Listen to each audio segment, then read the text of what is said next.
Hey guys, welcome back to Closing Time Podcast. My name is Joseph. I'm here with my co-host Ben. Today, our guest is Kayla Kallander from First International Bank and Trust. We are talking all things mortgage lending, all things social media, and all things life. We hope you guys enjoy it. Let's get into it.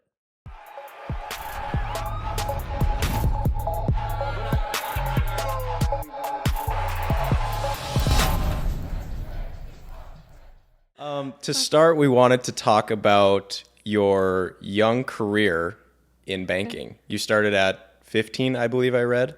Yeah, I don't even know how that's an option to Yeah. work that young.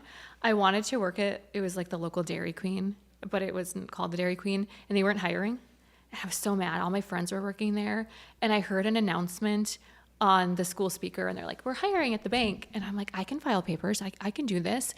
Well, I got the job, and I was used to working outside, like in the fields, like at the age of 5. We went out, we picked weeds, hoed trees, picked sticks, like very physical manual labor.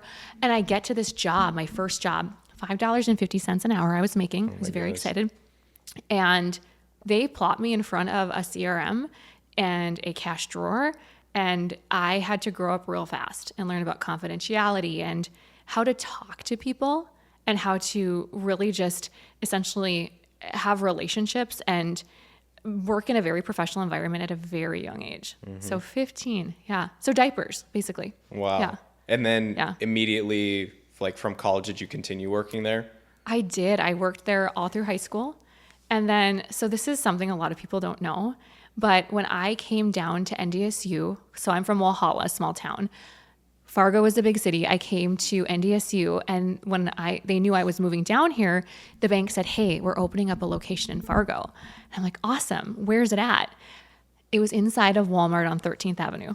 So I also learned how to have a backbone real quick, coming from a small town to coming to Fargo, North Dakota, inside of Walmart. So I worked at that location for a year and then stayed at that job until I graduated college. I was 22 and had worked at other locations. So Sure. Coming out of Walhalla, was it Choice Bank? it was Choice Bank. It was Choice Bank. Yeah, they're kind of like, one of my buddies works at Choice. Yeah. And then, so he was kind of telling me their background of the big farm up there. And everything. Yeah. So, It was Choice Financial Group, CFG, and then now they're Choice Bank. So yeah, they grew me. I learned a lot. I was there for 11 years. Sure. Yeah. Yeah, they're running a little bit of a different operation now. They're pretty big now. Yeah, So, they've grown and they've done a great job. But yeah, that's kind of where I started and learned all about customer service. so when you got there, you finished up, you got to Fargo. What was the progression to getting where you are now? Like as far as what you were doing to what you're doing now? Yeah. Well, I think starting so young, you did every role. I mean, I was a virtual banker to a health savings account advisor.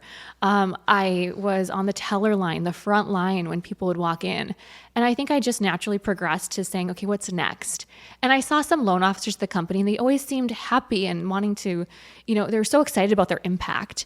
And I think it just felt like, hey, I can do that. That's probably the last thing that I haven't done here aside from, I think, commercial lending. And I moved into the role, but I'll be honest, it was really quick. I didn't have any training. I didn't even, I hadn't done a consumer loan, like a car loan.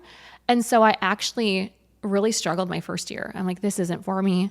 And so I actually took a job, technically a step back, to be a loan, it's called a processor. So you're a little bit behind the scenes. And that gave me the experience to then step into being a full-on mortgage lender. Yeah, that processing and underwriting, learning the back end of things, it's tremendously helpful. Oh my gosh, it does. And there's less pressure. These are people's lives, and they could be homeless, we need to know what we're doing. And to step into that role, I think it was like, hey, Kayla, you can talk to people, but I need to know the background. So it was baptism by fire, but I just took a step back and said, I need to know this first. And then that, natural progression occurred after that. Sure. So how did you wind up going? Obviously, you're probably a hot commodity in the lending world. You could take your pick of places you want to go. How did you end up at First International? Yeah. Oh gosh. I was at a company that we could feel it was actually acquired by a really big bank, a $55 million bank, which, when you get that big, it's really hard to have some control and some say. And essentially I knew that First International was local. They had a great reputation. I really had a lot of respect for the owners, the Stenjums. Peter Stenjum is our CEO now. And I mean, just a stand-up guy, just great human being. And that says so much who you work for. And I started there in 2020. It was 2020 when you started there. Yeah, it was 2020. Gotcha. Yeah. So it's the dad was kind of on his way out at that point or whatever. and Yeah, then I mean, the he had boy's in just now. has just exited kind of actually in the last years, but I think the natural progression was to have, Peter take over. And ultimately though, it's been a great experience and we're local and the bank itself is really well established and has a great reputation as well. Yeah, I think on the books they're actually like the second biggest in town. So Yeah. when you have them backing you, like that kind of helps out a little Yeah, bit too. it does. Do they help out a lot with like your marketing and stuff like that, or is that all back on you? That's on me. Yeah, that's Sure. totally on me. And I think it's different for mortgage lenders, right? We are kind of like entrepreneurs inside the bank. It's a little bit different than every other role. And so yes, we have, marketing, but it's more generalized where now more than ever, your personal brand is what's attracting the client. When people are Googling or searching or chat GPTing and saying, who should I use for a lender in Fargo? You have to have your SEO and GEO optimized. You have to have Google reviews. You need to be able to say to people, go Google me, because they're not typically Googling the name that's on, your card or your jacket. They're Googling your name. They're like, who is this as a person? And that's what I've really worked hard for is I want people to know who I am as Kayla, not just Kayla the lender. Yeah, we've talked a lot about like building a brand and kind of growing that spirit. And it's unbelievable how much that means of like doing what you're doing what we're doing with the influencing, the podcasting, whatever else it is. But that personal connection, it goes a long ways. And like you said, they're looking at you. So It's true. And I just had a client the other day. They said a realtor sent me 3 names. And I said, okay. And I said, so tell me, how are your other conversations with those other lenders? And they said, I didn't call them. I looked you guys all up and I couldn't find anything on the other 2. And I just want to work with you.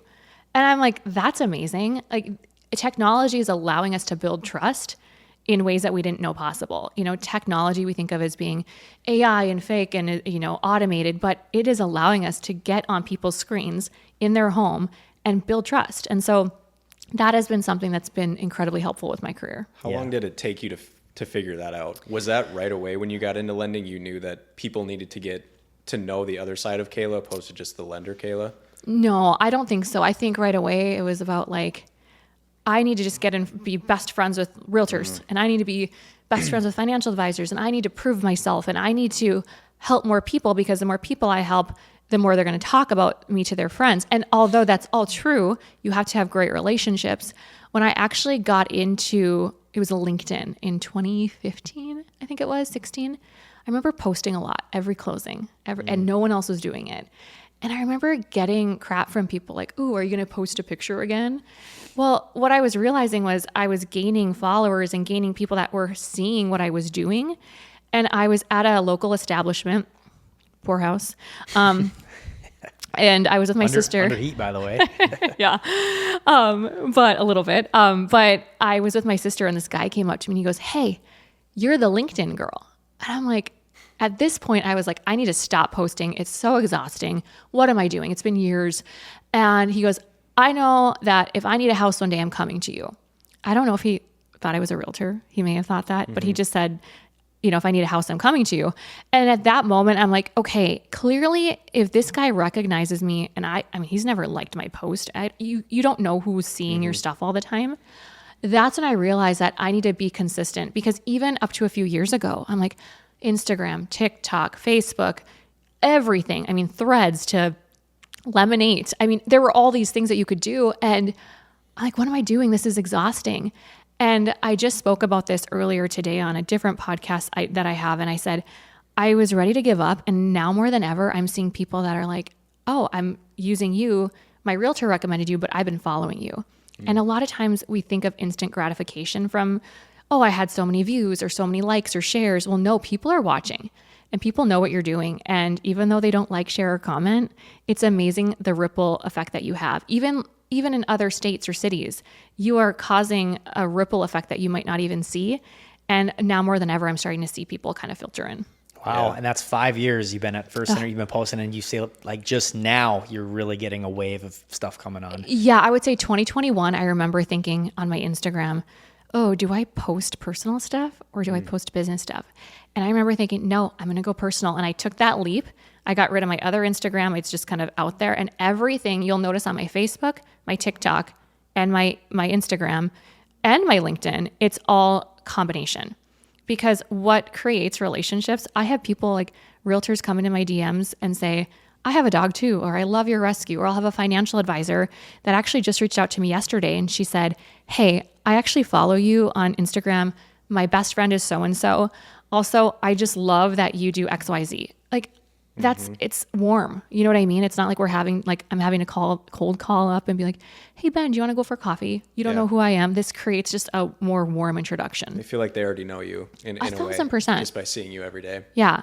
They do know you. It's crazy. It is bizarre. I mean, we've had, and I think we kind of got a little bit of the instant gratification. It's cooled off a little bit now, but right away we had kind of fired off. And I mean, we had like 1 million views in like 60 days. Wow. And I mean, we literally, it was multiple weekends in a row. Like we would be out and it wasn't one time we went out and somebody wasn't like, dude, I just saw your thing. Yeah. You're this, you're that. And we're like, holy crap. Yeah. This is crazy. Yeah. I can't believe this is working here. And I think it used to feel like it was almost like materialistic or, selfie, duck face, dancing. It's like, no, this is one to many. And you are, again, coming into people's homes on their phone. Like they are seeing you. And that's creating that ripple effect. Yeah. Are you doing any like paid advertising at this point, or everything you're doing is all organic? All organic. Wow. Yeah. That's crazy. I haven't even dabbled in that. I'm like, do I? And I see like the, pay to boost this, but I haven't yet. That was actually kind of our biggest, mine for sure. I don't want to speak for Ben, but coming into the social media stuff was I had spent a ridiculous amount of money on paid advertising. Oh, wow. And I was like, okay, the second I stop this paid advertising, it's done. It doesn't exist anymore. The billboards come down, the TV commercials quit playing, the radio ads quit playing. And it was like, TikTok is out there forever. And these videos are getting shown, ones that you posted months ago. Yeah. And now, I mean, it costs a little bit of time, but as a realtor and lender, it's like, okay, let's be real. We're not that busy. I can Right. take 2 hours on a Monday. We can make, 10 clips for the week or whatever it is. And it's really just taken off. And we're like, yeah, this is the route to go. Oh, for sure. I mean, there's realtors that will go door knock. What's the difference? I mean, I think you're able to reach a much bigger audience with what you guys are doing. You know what I mean? And it's funny. We take time to prospect and we time block to do this. Time blocking for content and social, people were paying for billboards and still are. Like, that's great. But this is just another arrow in your quiver. Like, rock and roll. Like, what are we waiting for? You have to time block. Seriously. Touching back a little bit on the banking side here, we had a couple fun questions we wanted to fire off on that. Fire away. Okay, so first one, you had talked about the Stenjums and, being great relations with those guys or whatever. Do you get to use any of the perks that First International has? Do you use the Viking suite? Do you use the planes? Anything like that? So I was offered to go to the Viking suite this last weekend, but I was tied up and busy. But yes, they do allow you to, there's the Force, there's the Twins, there's Vikings. Yes, they allow that, and it's a great perk. Have you ever heard people call it a PJ? Oh, yeah. Yep. Okay, I had heard this the other day. I'm like, what the heck is a PJ? What is a PJ? But in certain situations, yes, they've allowed employees to, hey, hop on. So, take off. Kayla's accidentally turned down the PJ. She's like, Yeah. I don't know what that is. Yeah. It's a private jet. I'm like, what's a PJ? But there's been situations where, they can. And they're very generous as well. Yeah, So that's very nice. fun. We're actually really good friends with some people that are neighbors at their lake cabin. Oh. So I remember we were boating by for a long time, and I was like, man, what is this monstrosity going up over here? And they're like, oh, that's Buddy. I was like, oh, okay. Oh, yeah. So yeah. And it's so fun. And they work hard and they play hard. So yeah, that's amen. cool. Yeah. Another question we had was, is there a loan cap for you specifically? Like, what is the largest amount of money that you've lent? Oh, and dang. Is there a cap? Technically, no. No, you could loan whatever it is. Yeah. I mean, I had a colleague years ago. I think he did a monster. I think it was like $40 million place in Florida. Wow. Yeah. But I would say the largest one that I've done, I mean, I would say probably like $3 million was my loan amount. So, but if you know anybody big. that's looking to purchase a $100 million home in Coeur d'Alene, Idaho, I'm here to help. Yeah, so just let me know. Because you can loan nationwide. You're I can, all 50 states. Yep. Wow. Is that really difficult to get licensing in all 50 states? If you work for a broker or an independent, mortgage banker on IMB, you have to be licensed in each state specifically. You have to take the test. When you work for a bank, you don't have to. So for me, it's not. It's just going and renewing. There is some, words out there that, oh gosh, you can lend in all these states, but you don't have to get licensed. Well, if you're doing enough business like my team is, we have enough reps and we know what we're doing. I think 9 states I financed last year. In the last 3 years, probably 20. And as what I've noticed is as I've helped other people in other states, I just helped a client out in California, and the realtor was like blown away. I mean, Midwest work ethic. I don't think they're maybe used to that. And she's like, I want to use you going forward. And so you get more reps because the counties are different, the rules are different, there's different, state requirements, but you just get used to that with the reps that you do, but it's not hard to get licensed at all working at a bank. Yeah, Okay. I didn't realize that an independent broker and a bank had a different set of rules. That's interesting. Different licensing requirements. Yeah, So. obviously, as real estate agents, it's reciprocity and trying to get it impossible, right? Oh yeah. So and you're not showing homes in Texas, that's a little difficult unless you have a No. PJ. I mean, we could. of course, that's a very fun thing to even just add to your bio of like licensed in all 50 states. Well, yeah, and people are relocating now more than ever, and there's a lot of people that are snowbirds buying in Arizona, buying in Florida. I've done multiple Texas, and it's just nice because they know me, so they're like, "Oh, can you help me?" Yeah, I sure can. Yeah, well, it's no different than somebody going to like a Rocket Mortgage or a national deal. They're not local, Right. But they Yep. provide similar services. And Amen. So, yeah, that works out really good here. So you said you did 9 states last year, 20 in the last 3. Yeah. So do you have a goal for this year for like, hey, I'd love to do X amount of states, X amount of deals? I mean, Here's my maybe unconventional thought, but I don't want to grow unless I've got the support. My fear is growing and something falling apart. So I need to get my back end support, my team ready, because with my reach on LinkedIn, my reach, nationally, I think I could really do quite a bit of business. First and foremost is Fargo Moorhead. Like that is my baby. That's my focus. I want to be your local. That's your Fargo girl. That's who you go to. That is my goal. After that, I would say I don't have necessarily a goal of how many states. I just want to continue to grow and to scale. That means we did 43 million this year, 119 families. Well, this year we might see some refinances. We might, we want to grow. I would love to get to 60 million in 179 units. that was you personally, or that was Personally. that was personally? Wow. Yep. It's a lot going on. Yeah, it's a lot. A lot and of closings to go to. a lot of closings, and I do attend closings. I'm actually missing one today. It's a refi, but again, we also are so radically transparent. Clients don't get surprises at closing. They know their stuff. We go walk through it, but ultimately, I had one loan partner this year, and then we're expanding to 2, and we'll see what happens after. So, and that's Wow. just like assistance support. Did you go to your closing in California? I thought about it. Again, I need a PJ for that. PJ. Yeah, back to the PJ. But I'm like, I should really go. I had one in Scottsdale this year, and I wanted to go so bad. But Yeah. Well, when you get Yeah. the PJ to Scottsdale, let us know. and we'll let you hop know. on Yeah, with you. yeah, we'll figure Yeah. that out. Yeah. So So with all this like scaling, how many people work for you, if you don't mind me asking? Like how many people are on your team helping you manage those 150, 160 units? yeah, so right now it's me and Anna. So yes, Anna is my right-hand girl. Shout out Anna. Shout out to Yeah. Anna Quintana. She's in Sioux Falls, actually. Okay. So First International has a bank down there, and they had acquired or had bought out a broker, like a brokerage company, and they brought on a ton of like people, so underwriters, processors, loan officers, etc. So Anna's in Sioux Falls, and then we're expanding to add another loan partner. So I'll hopefully have 2 support staff. But other than that, I mean, I have my own processor. Shout out to Christina. Christina is also incredible. She reaches out to clients. So I get the deal in. I have a pre-approval meeting. We talk about what you can afford, things like that. Anna's really heavy on like the pre-qual process, getting them organized. I have, a discovery call. We're done. We're going to meet and talk about your next steps. Here's what you can afford. Here's your price. And then they go shopping.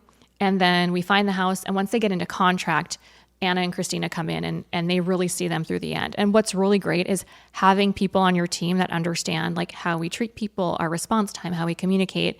And that has been pivotal.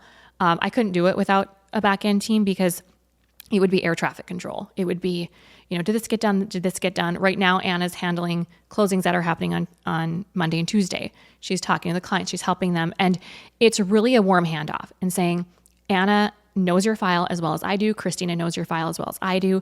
This is where they shine and they step in. So I technically have one assistant, one loan partner, and then the rest is all like, closers and processors. Christina's a processor. But yeah. I would have thought it was more. Yeah. It's crazy. Yeah, That's a lot of volume. It's a lot. You have to be organized. and you have to have systems and processes and procedures. Well, without that support staff, it's like you're not able to maintain that quality that you want to give to each and every client. So, I mean, if that's what you guys can do and maintain, like that's a great system. Well, and I think a lot of people scale but they don't support. They're like, they just grow. And then, I've had clients that have called me and they said, hey, I can't get a hold of this lender. They're really great. They've done a ton of business, but I don't hear from them. Well, I think it's because they're not having the support.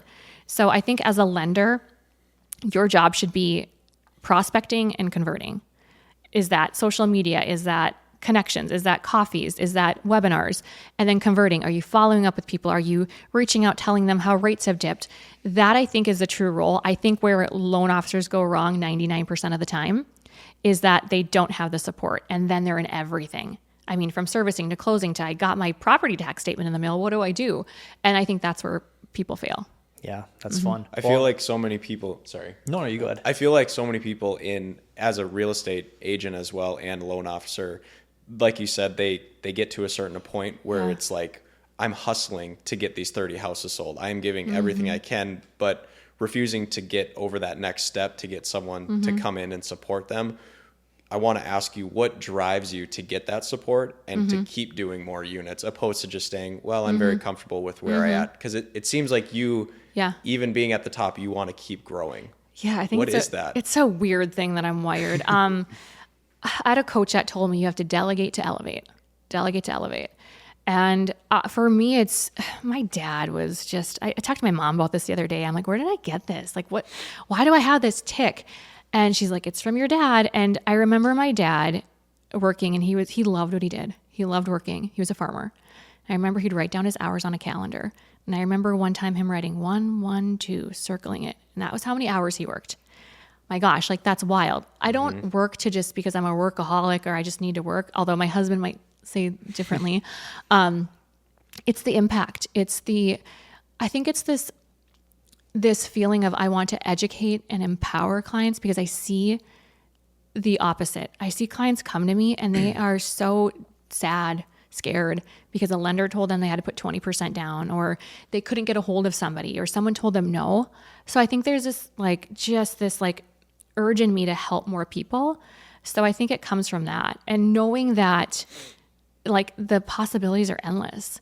And ideally I would love to be completely out of the minutia of files, the pre-calls, the behind the scenes credit report, office work, and just truly be out impacting the community, talking to businesses, sharing how home ownership is an option, because I think that headlines and lenders that really just don't care, they're transactional. I think that is what's missing with our homeowners today. And they're quietly quitting. They're sad. So I think it's just kind of a combination of my dad, impact, and just really educating clients. Yeah, and that's what it takes too. I mean, you got to be that committed to it. I feel like lenders, anything in sales related, there's always a lot of turnaround. And so for someone year after year and time after time, consistent face, consistent quality, it's like you just continue to grow and build for yourself and show who you are. So. Yeah, and it's a grind. It's not for the faint of heart. You have to eat the frog sometimes. But I think what's also important is service recovery. I think we all make mistakes. I make mistakes every day. But how do you recover? How do you fix that? I mean, you go to a restaurant and your food comes out and it's cold. Okay. Or there's a grasshopper in your salad, whatever it may be. How is that restaurant recovering? Think about it. Like if they just said, okay, sorry, we'll get you a new one. You're still kind of like, But if they came out and comped your meal, or they gave you a free dessert, I think service recovery is important now more than ever. And I think that you have to know you are going to make mistakes, but how are you recovering? Because sometimes you making a mistake with a client and showing how you recover actually impacts them more than had you never made that mistake. So I think that's equally important. Yeah, it's definitely a different world here. There's not a lot of second chances given. So for you to fess up or whatever and come back at it. It happens. Yeah, definitely. With the grind, you're probably extremely busy. And like you said, your husband and I'm married. So sometimes I kind of go through the same thing, taking phone calls at 8 o'clock at night or 9 o'clock at night. I'm sure that's something that you tend to do as well. Yeah. How do you kind of balance that work-life balance efficiently? I think I've struggled actually with it a lot. I think I've had people say, where are your boundaries? I think that some of the things that I've done is I've utilized, you both have iPhones? Yes. Right? Okay, do you know the feature on your iPhone that you can send a text, send later? Yes. Okay. I do use that quite a bit. I found out about this like a year ago and my mind was blown. So I used to respond immediately by taking a step back and maybe blocking, like I'm going to respond to these emails to this hour, to text at this hour. What it would do is, one, people would find a solution on their own. They're very quick to text or call you, just how do I do this? But they're very quick to actually find the answer themselves. Oh, I found it. Oh, I found it on the app. So I don't respond quickly. I set my boundaries that if I am responding, I respond typically between 8 and 8. If it's outside of that, I'll respond later with that function, because what happens is then it creates more conversation, then you're now distracted. So I try to do that, and I utilize that function in Outlook as well with email. But I think you just have to set boundaries, because if clients don't understand your boundaries, they won't respect them. But if you tell them, hey, I'm going to be away for the weekend or what have you, I'll have someone else that's going to be available. That's really great. Like, I love having Anna, because if I'm here today, guess what? My voicemail, my email, everything goes to Anna. So having a backup, but also setting boundaries and not responding during certain hours, because that can lead to a trickle effect. It's so easy to get in that grind mindset of like, oh, I just need to respond. And it almost, at least maybe me selfishly, it gives me like a confidence boost of like, okay, this person needs me, so I'm going to help them. For sure. And then the wife is like, well, what are you doing? Like, I thought we were having... So it's tough to get over that, but I'm learning now that I'm happiest when I kind of set that boundary and have better time for that. And I think too is turning off your notifications, but also when you can respond when you're fully present as well. I've responded to people and I'm like, oh my gosh, I was clearly distracted. It's best for everybody. Yeah, it really is. I totally agree.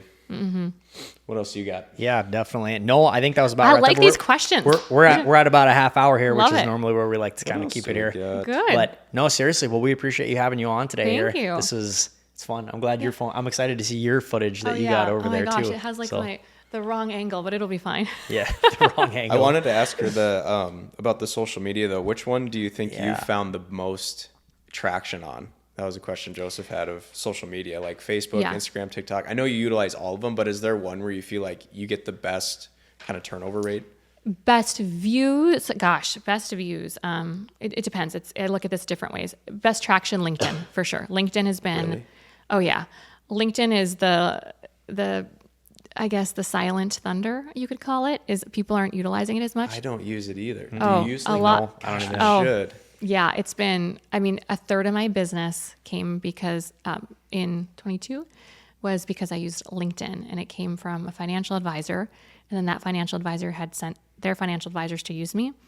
All because they saw that I financed in 50 states and I did a South Dakota loan, and that has spiraled into helping many people. I would say views, probably TikTok seems to get a lot of views, but I wouldn't say views equate to quality or business. And then Facebook, I feel like has really gained traction, a lot more viewers I'm noticing. And then I would say Instagram would be probably last. Although Instagram's kind of where I live in my stories. And I think people, I don't know if you scroll horizontally or vertically, but either way, stories, I usually scroll this way. So I see a lot of stories. So I try to be in stories as much as possible. Sure.